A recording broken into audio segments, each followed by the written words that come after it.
Hi guys, and welcome to this week's ALAKAZAM video blog.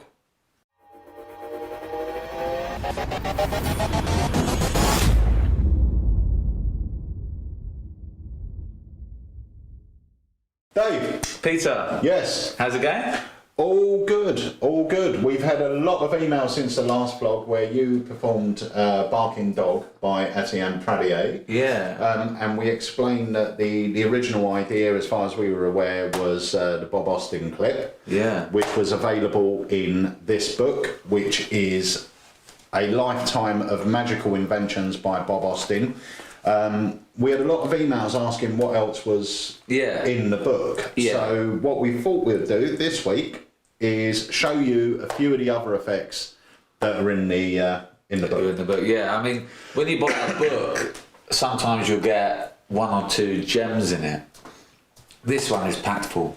Yeah. It's got some awesome ideas and tricks. Excuse me, I have a mint in my mouth. Yeah, very unprofessional. I've got one, but I've hidden it somewhere. I'm trying to hide it, I can't. So, yeah, this is crammed full, which is great. So we thought we'd go through, pick a few out, and show you what they look like. Like, sometimes you see things, you have to make a little something up, and it puts you off making it. But if you actually take that 5 minutes, do it, you've got some fantastic tricks. Well, Bob Ostin was known for creating magic that used sort of everyday objects. Bearing in mind, you know, he's an old style performer, so there's a lot of effects using things like matchboxes and dice and bits like that. But there are some great card effects in there, there's some mentalism in there, there's some really quirky stuff. Like, do you know the old thing where you fold the paper up and you cut out a man and open it up and they're all holding hands?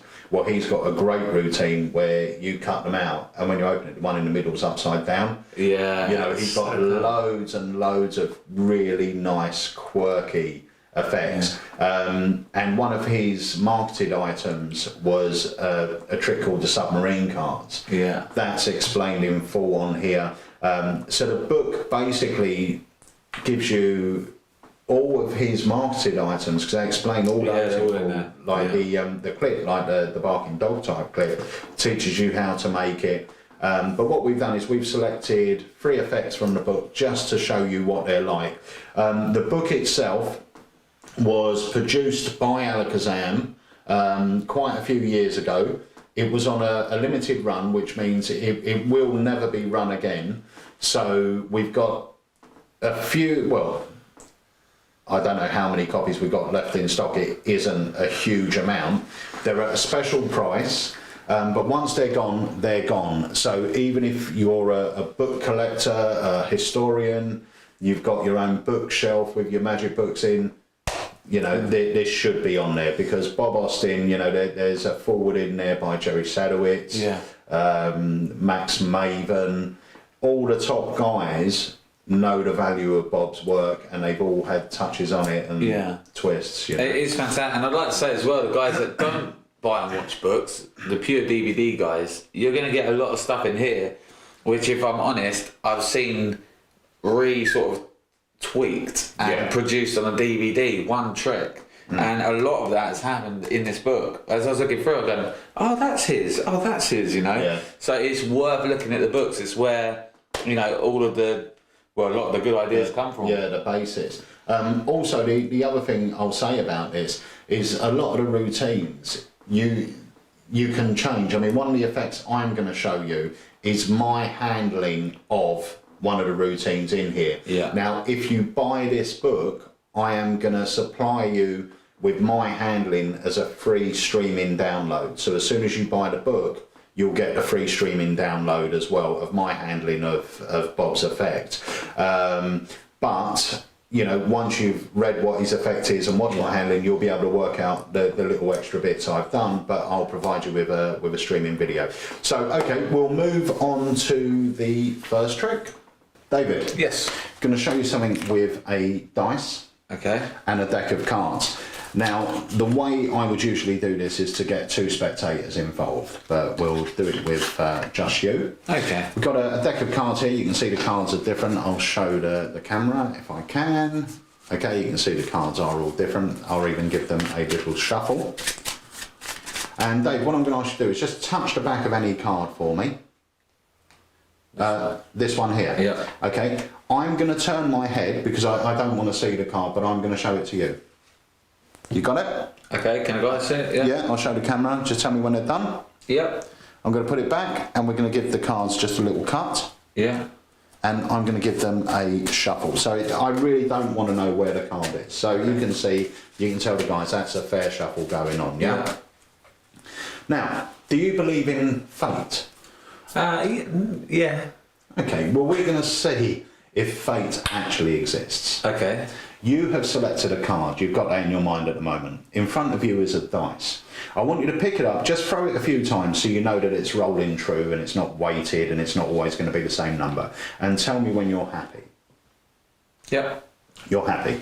Okay, now you're going to roll the dice a number of times. Is that number going to be 1, 2, 3, 4 or 5?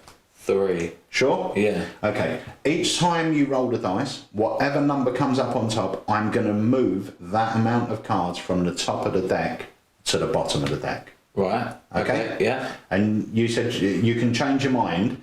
Do you want to roll it 3 times or 4, 5, 1, 2? It's up to you. Okay, two times. I'll change. I'll be awkward. It's up to you. Yeah, 2 times. Okay. Yeah. So roll it 2 times. So we've got 6. 1, 2, 3, 4, 5, 6. Happy? Yeah. They go to the bottom. And your next time? 5. 5. 1, 2, 3, 4, 5. Now you can confirm that I didn't do anything strange. Yeah. You're happy with that? I'm going to place that right there. So now, bearing in mind, I shuffled the deck. You touched the back of any playing card. You truly did. I didn't look at that card. No. I certainly, as a magician, I'm speaking to you as a magician, you know I never controlled that card. Yeah, there was no full shuffle. Okay, that was a real shuffle. You chose to roll the dice twice. You come up with number 11. Now, bearing in mind, if you chose to roll it once, it would have been 6. 3 times it would have been more. The numbers would have been different. So the card that we've landed on could have been in any position in the deck. Yeah, correct. Yeah. Now, bearing in mind, I gave you a choice of rolling it up to 5 times. If I wanted to, I could have given you a choice of rolling it up to 50 times. We just haven't got time. It really doesn't matter how many times you roll it. Fate plays a part in all of this. Right. You chose one card. You chose one number. Yeah. What was the card you chose? Queen of clubs. Have a look and show the guys at home. Queen of clubs. Now, how cool is that? That's brilliant. How cool is that? And that is, that's in the book. That's called The Little Green Die Mystery or something. The Green Die Mystery. The Green Die Mystery, it's on page 61. And there are other handlings by, I believe there's one by Max Maven. See, what would happen is Bob used to write for a lot of magazines, like Pabula and various other magazines. People would see Bob's work and then they'll do their twists on it. And so Max saw this routine. He created a routine based on this one. So there's a few different variations on it. But that, to me, is great. As a card at any number type fair looking as you can get, really, isn't it? Yeah. Now, bearing in mind, if you were working at a table and you didn't want to use the dice, you could get the card selected, shuffle it into the pack, and I could say to the spectator, okay, I'm going to ask you all in a moment to name a number between, let's say, 1 and 7, or imagine you've got a dice in your head, so 1 and 6, you're going to roll that dice, whatever number comes up, just think of it for the moment. Okay, so what was your number? It was 3. Okay, we're going to move 3 from the top to the bottom. What was your number? 7, you know, or if it was a dice, it had to go up to 6, and your number, so everyone feels involved. Yeah. But I really like the dice, and I think if you are working tables, just drop it in a wine glass, get them to shake it up, pass the wine glass around the table, and it's very interactive and such a cool ending, kicker ending. It's great, it's fantastic. Yeah. It's brilliant. So that is one of the effects out of the book. That's the Green Die Mystery. Right, Pete, I'm going to show you yet another fantastic trick from inside here. Any ideas what could be in here? No. Good answer. It's actually a Houdini starter kit. As magicians, you know, we'll train how to pick locks and escape from ropes and stuff, but to get our heads around the techniques to actually learn it, we use one of these. I've got some rope here, or some dental floss for a giant, and some cards. Now these cards have been punched, okay? You've got 2 cards, not like that. Oh. You've got 2 cards which are hole punch top and bottom, and you've got a sort of oval punch in there. Now that's the Jack of Clubs, that's going to act as Houdini for today. Yep. And these 2 are going to act as the shackles, I suppose. Okay. And they're going to lock Houdini in. So they line up, and Houdini is going to go in. So we'll have him facing out so he can see his audience. Yeah. That goes in like that. Okay, which gives enough room for the holes inside. Yes. Yeah, fair? Yes. So there's the idea. It really is going in. I'm not doing any funny business there. You can see that. He's in the middle. Yep. Now we have the rope. Yep. I'm going to thread through, if you could take it from the front. Okay, pull halfway. Oh. Fantastic. And I'm going to take here. You could pull that one. Yes. So he's proper locked in. And you would do this with 2 people, Yeah. wouldn't you? Or, well, you don't have to, but... So I could hold one end, Yeah. but I mean, you can see that really is in there. Yeah. It's locked in. So here's the idea. Houdini would need to sort of shake and move in order to loosen the rope, and he can do that here because you can see he's on it. All he has to do is find that weak spot, that soft spot, and he can let go. He can literally break through, and there you have 2 shackles, still with the rope on, and there's Houdini free. Just like that. That's great. What a great little packet trick to carry around. Great for walk around. You can do it at tables. 2 people holding the rope. Yeah. It's really good. This is one of those tricks that, because when we decided we were going to do some effects from the book, I asked you to look through it and pick something you had to make, because I'm rubbish at making stuff. Yeah, I love making tricks. You know that, and the gimmick in this is ingenious. It is really clever to the fact where I showed you in the shop earlier, and it still was a bit like. Well, even now, I know I've examined everything, so I know what the gimmick is. I still really can't get my head around how it's working, because you haven't shown me yet. His thinking is ingenious. It's in the book, and I've marked out the page here. It's called a Loophole. Right. All right, and it's on page 149. I won't show the page because the drawings in it will explain how it works. But yeah, it's called Loophole. It's in the book. It took me probably about 5 minutes to make up. All you need is a hole punch, and you're ready to roll. And that's, like I said, that's great. You can carry that, and you can perform it, walk around any situation, you can perform that. Yeah, and it's got a nice storyline to it, and that moment where they're holding each end of the rope, I mean, it just, people from behind as well, if they're seeing from behind, they're going to not see anything. It looks, because it is... Yeah, well, the cards between the other cards, that's the appearance even from behind. One thing I will ask, do you reckon it could be done with jumbo cards on stage? Yeah, absolutely. I don't see why not. And some rope, Yeah, I mean, what a great one to get 2 people up. Yeah. To help you, you know. Get them standing each side, and... Yeah, there'd be no reason why that couldn't work.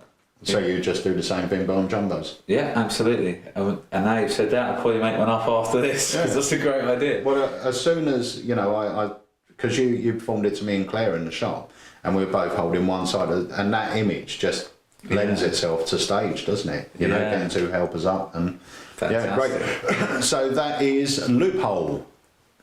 Right, you're going to show us the 3rd and final one from the ones that we picked out. Yes, this is called Twisted Twins. Ooh, Twisted Twins. Now this is my handling on Bob's Twisted Twins effect. So if you buy this book, you will receive my handling as a streaming video, and I'll explain the differences in a moment.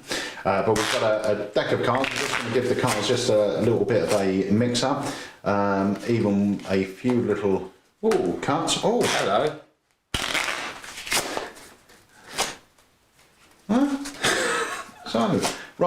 So here's the idea, David. You're going to cut off as many or as few cards as you like. Just lift them up. But make sure it's a totally free choice. There. Okay, turn them face up and drop them back on top of the pack. Now, obviously, by cutting the deck, turn them face up and dropping them on top, you are now marking the exact position you cut the deck. Yeah. And at that position, you will have 2 cards which are back to back. Yeah. Does that make sense? Yeah. So, I don't know how many cards you cut. You don't. You don't know exactly how many cards you cut. Now, you could have cut deeper, you could have cut shallower. It was entirely up to you how you cut. But if we go through, we're going to find the exact position where you cut the deck.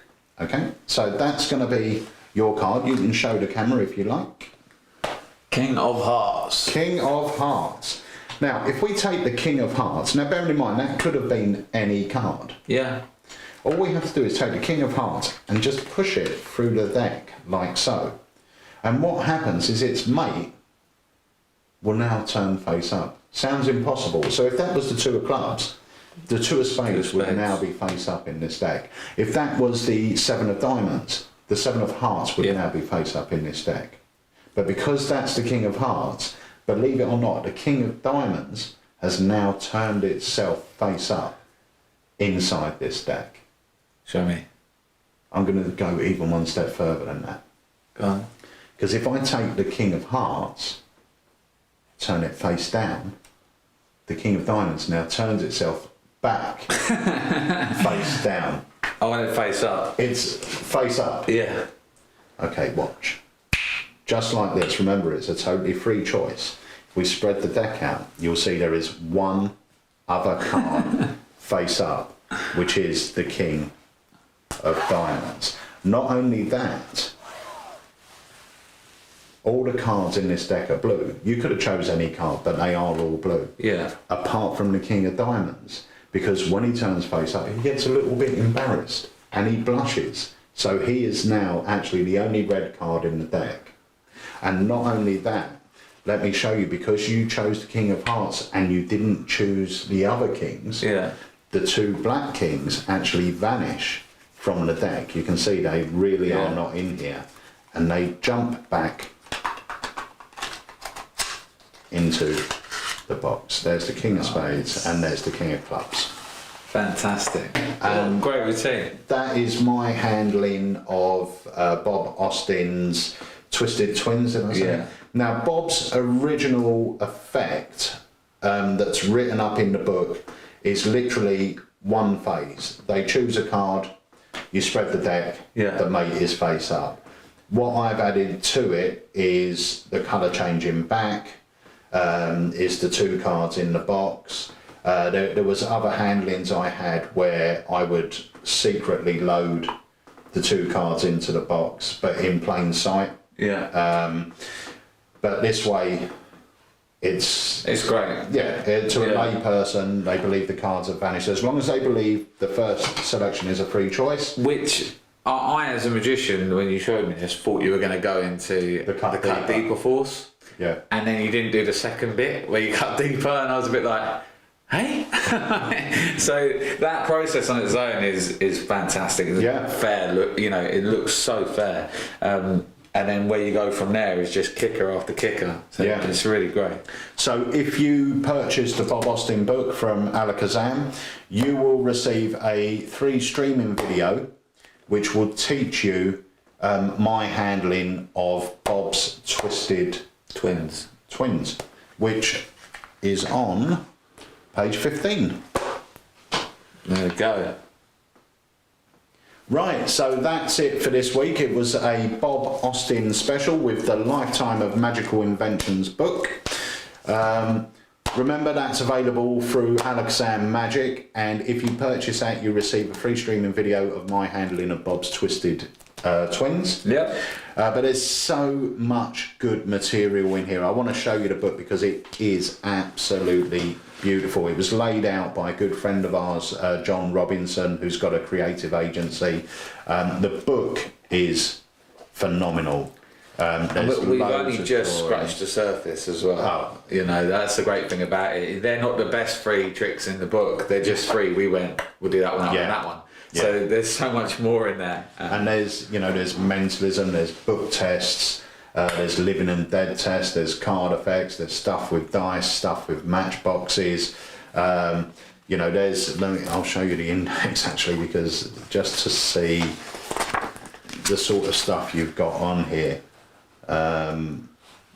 There is Too much. There's so much.